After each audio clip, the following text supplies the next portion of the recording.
Le courageux chasseur, dans un petit village entouré d'une vaste forêt vivait Hugo. Un jeune chasseur admiré pour son courage, Hugo protégeait les siens des dangers de la nature et chassait pour nourrir la communauté. Un jour, une rumeur glaçante s'étendit dans le village. Un loup géant rôdait, dévorant les troupeaux et terrorisant les fermiers. La bête, d'une taille surnaturelle, avait des yeux ardents qui brillaient dans la nuit. Personne n'osait l'affronter. Mais Hugo, sans hésiter, se porta volontaire pour mettre fin à cette menace. Avant de partir, Hugo se prépara soigneusement. Le forgeron lui donna une lance robuste, faite d'un métal pur. « Sois prudent, Hugo, » dit le vieil homme. « Ce loup pourrait bien être une créature maudite. » Hugo, plein de détermination, emporta son arc, des provisions et s'enfonça dans la forêt. Les premiers jours furent éprouvants.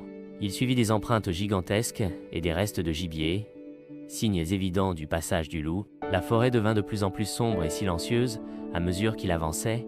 Une nuit, alors qu'il campait sous un grand chêne, il entendit un hurlement terrifiant résonner dans les profondeurs. Malgré sa peur, Hugo garda son calme. La rencontre avec le loup. Le 4e jour, Hugo arriva dans une clairière illuminée par une lumière étrange. Le loup était là, colossal, avec un pelage noir et des yeux flamboyants. La créature le fixa, prête à attaquer. Hugo brandit sa lance et s'adressa à l'animal. « Je ne te laisserai plus terroriser mon village. » Le loup bondit avec une rapidité fulgurante. Hugo esquiva de justesse et contre-attaqua avec sa lance. Le combat fut féroce et éprouvant. Hugo, bien que fatigué, fit preuve d'un courage remarquable. Finalement, il parvint à blesser gravement le loup, qui s'écroula au sol. La révélation.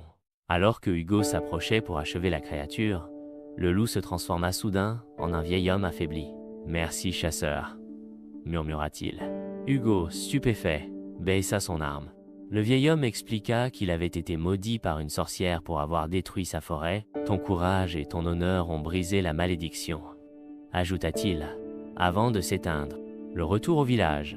Hugo retourna au village, où il fut accueilli en héros. Les villageois écoutèrent avec émerveillement son récit. Il devint une légende vivante, un symbole de bravoure et de sagesse, mais pour Hugo, cette aventure resta surtout une leçon. Le courage véritable réside dans la compassion et la compréhension, autant que dans la force.